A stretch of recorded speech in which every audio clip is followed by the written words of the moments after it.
Disclaimer को लाजमी पढ़ें।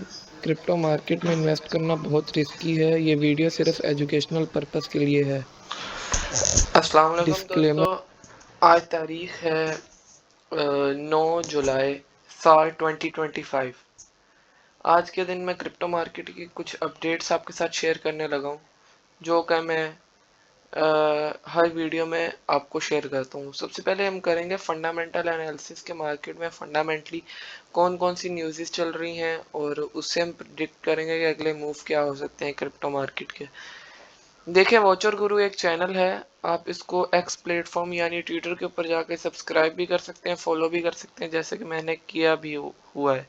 नोटिफाई ऑन भी कर सकते हैं ताकि आपको इनका नोटिफिकेशन मिलते रहे। अथेंटिक न्यूज़ देते हैं, अच्छी न्यूज़ देखें। देखिए, क्रिप्टो मार्केट की अप होने की सबसे मेन वजह को क्या है, उसकी सबसे मेन वजह पता है क्या है? ट्रम्प अब फोर्स कर रहा है, ये फोर्स कर रहा है जेरम पाउल को कि इंटरेस्ट रेट अब जीरो होने चाहिए, मतलब कि कम से कम एक के करीब होने चाहिए। जो जीरो की बात है ना, ये तो इन्फ्लेशन पे बता रहा है कि टैरिफ जो है वो इन्फ्लेशन के ऊपर कितना असर करेंगे। ट्रम्प कह रहा है कोई असर नहीं करेंगे। देखिए बैकग्राउंड पे क्या गेम चलती है। देखिए, जब टैरिफ लगता है ना तब टैक्स बढ़ता है, जब टैक्स बढ़ता है तो महंगाई आती है, महंगाई को हम इन्फ्लेशन कहते हैं। अब ट्रम्प कह रहा है कि जो टैरिफ्स मैंने लगाए हैं ना उससे कुछ भी इम्पैक्ट नहीं आएगा इन्फ्लेशन पे, महंगाई पे कुछ भी इम्पैक्ट नहीं आएगा। और Powell has been wishing like a baby about non excitant inflation for months, cut interest rate Jairam, मतलब उसे फोर्स कर रहा है। ये तो इंग्लिश भी इतनी इसने भयानक किस्म की लिख देता है ना, बीच में एक आधा वर्ड तो जो पढ़ा भी नहीं, मतलब सही से प्रोनाउंस भी नहीं किया जाता। बाकी क्या न्यूज़ चल रही है मेन हम देख लेते हैं। President Trump says Congress should investigate Fed Jerome Powell कह रहे हैं जेरम पाउल का इन्वेस्टिगेट करे। भाई वो कोई डाकू है इन्वेस्टिगेट करे? नहीं, उसके पीछे एफबीआई पड़ी हुई है। वो ये इसकी हरकतें देखो, वो सरकारी बंदा, तू यहाँ पे प्रेसिडेंट बन के उसको भरम दिखा रहा है। वैसे भरम तो इसका ज्यादा है। Just in US House says it talking historic step to ensure that US remains the capital crypto capital of the world। इस ये न्यूज़ ने भी बहुत अहम किरदार हासिल किया। लेकिन एक साइड में हम देखते हैं कि कितनी पॉजिटिव न्यूज़ है कि ये कह रहा है कुछ भी इन्फ्लेशन पे असर नहीं पड़ेगा। और ये देखें, ऊपर से अमेरिका के ऊपर जो लोन है वो बढ़ चुका है ऑल टाइम हाई के करीब गया हुआ है। वाह भी वाह, इनका क्या इलाज है। ऊपर से कह रहे हैं कुछ भी असर नहीं है। अच्छा, ऊपर से एक और न्यूज आ रही है कि हम कैपिटल बनाएंगे क्रिप्टो का अमेरिका को, और ये ऊपर से टैरिफ भी लगा रहे हैं। डिफरेंट न्यूज़ चल रही हैं, न्यूट्रलाइजेशन है न्यूज़ में भी ना। जितनी पॉजिटिव न्यूज़ हैं उतनी ही नेगेटिव न्यूज़ है। अब अमेजोन के जो शेयर हैं वो गिरने वाले हैं, क्योंकि जेफ बेजोस ना 665 मिलियन वर्थ के अमेजोन के शेयर सेल कर रहा है। बाकी इतना ख़ास कुछ नहीं है। हमारे न्यूज़ आएंगी, जो अगला हफ्ता होगा वो बहुत इंपॉर्टेंट होगा, क्रिप्टो वीक कहलाया जाएगा।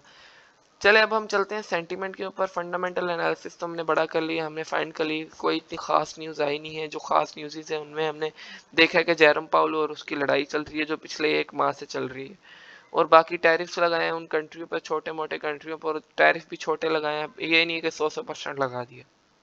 अब हम चलते हैं सेंटीमेंट की तरफ। सबसे पहले हम देखेंगे fear and greed index. Fear क्या होता है? डर। ग्रीड क्या होता है? लालच। डर और लालच का इंडेक्स ये है, ये उसकी रेशो है। ये मैं डिफाइन करता है कि इसकी आप डेफिनेशन पढ़ भी सकते हैं। मैं क्लिक करता हूँ इस रोक करना वीडियो, आप पढ़ भी सकते हैं। कि ये बता रहा है when the value closer to zero the market is an extreme fear and investors have oversold irrationally. When the value closer to 100, the market is extreme greed, including a likely market correction।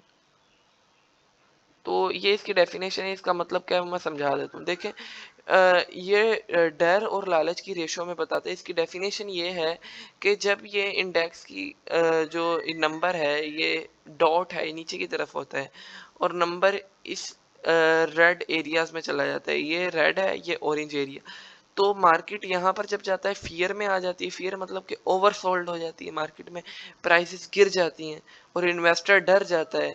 और जब यहाँ पे आता है वो extreme डर जाता है, मार्केट बहुत ज़्यादा ओवर सोल्ड हो जाती हैं, प्राइसेस बहुत गिर जाती हैं, 50-50% तक लॉस हो जाता है लोगों को। मतलब जो कॉइन्स होते हैं इतने इतने गिर जाते हैं, और जब ये यहाँ पर जाते हैं तब मार्केट ग्रीन होने लग जाती है, तब इन्वेस्टर खुश होता है, तब इन्वेस्टर में लालच आती है। इस जगह पे डर आता है, इस जगह पे लालच आती है, और इन्वेस्टर अपने जो होती है ना क्रिप्टो में और ज्यादा इन्वेस्टमेंट करने लग जाता है, जो लालची इन्वेस्टर होते हैं। लेकिन जिसका माइंडसेट तेज है, जिसने पढ़ा हुआ है कि ये कैसे वर्क करता है, इन दोनों चीज़ों पे फोकस किया हुआ है, क्रिप्टो मार्केट को वो होल्ड कर लेगा।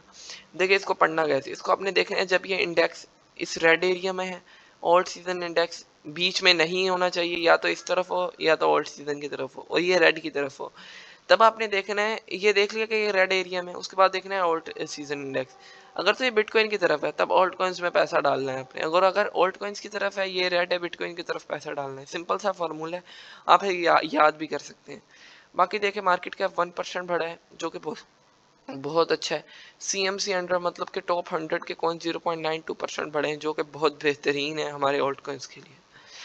बिटकॉइन स्टेबल रहा है, इथीरियम में ग्रोथ दिखी है पिछले एक दिन से, ये ऑल्ट कॉइन्स के लिए एक अच्छा मूव ला सकता है। अब हम चलते हैं बिटकॉइन के कैंडलस्टिक चार्ट पैटर्न की तरफ। देखिए आपको पता है कि बिटकॉइन की हमारी लॉन्ग की ट्रेड ओपन है स्टिल। मैं तो इसको बंद नहीं कर रहा जब तक या तो मेरा SL ना हिट हो या ऊपर TP की तरफ ना जाए। और अगर किसी को इस एंट्री प्राइस पर अभी भी बिटकॉइन मिल रहा है तो अभी भी लॉन्ग कर सकता है। देखिए मैं आपको बता रहा हूँ, बिटकॉइन बहुत खतरनाक चीज है। बिटकॉइन जब फटेगा ना, ये दिखेगा नहीं आपको, ये आपको 1 लाख से नीचे कभी आता हुआ इंशाल्लाह नजर ही नहीं आया करेगा। सही है, तो बिटकॉइन बहुत खतरनाक चीज है।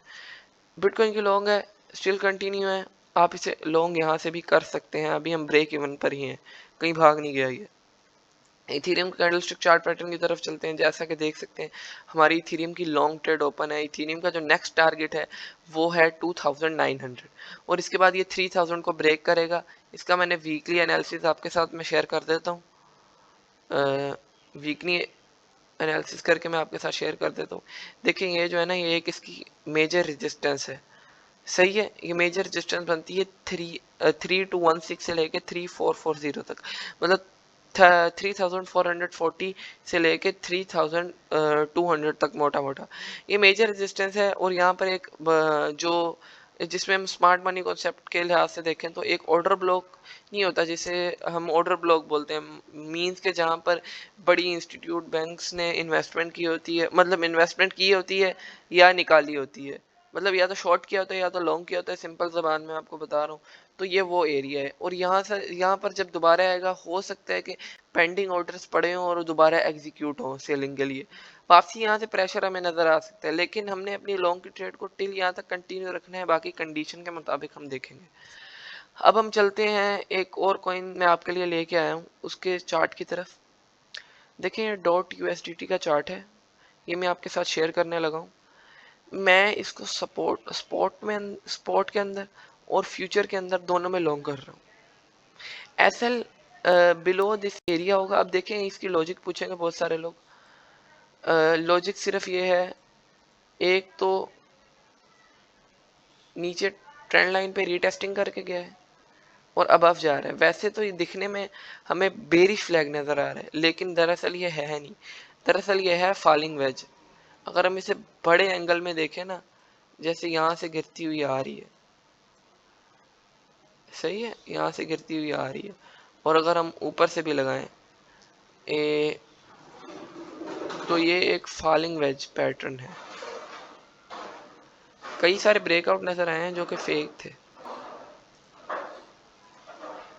देखिए ये जैसे ये एरिया ब्रेकआउट होगा तब ये डॉट कॉइन हमें कम से कम भी 4.01 से ऊपर ही मिला करेगा इस एरिया से, यहाँ से नीचे नहीं आएगा। तो यहाँ से लॉन्ग जो भाई करना चाहे वो कर सकता है इजीली।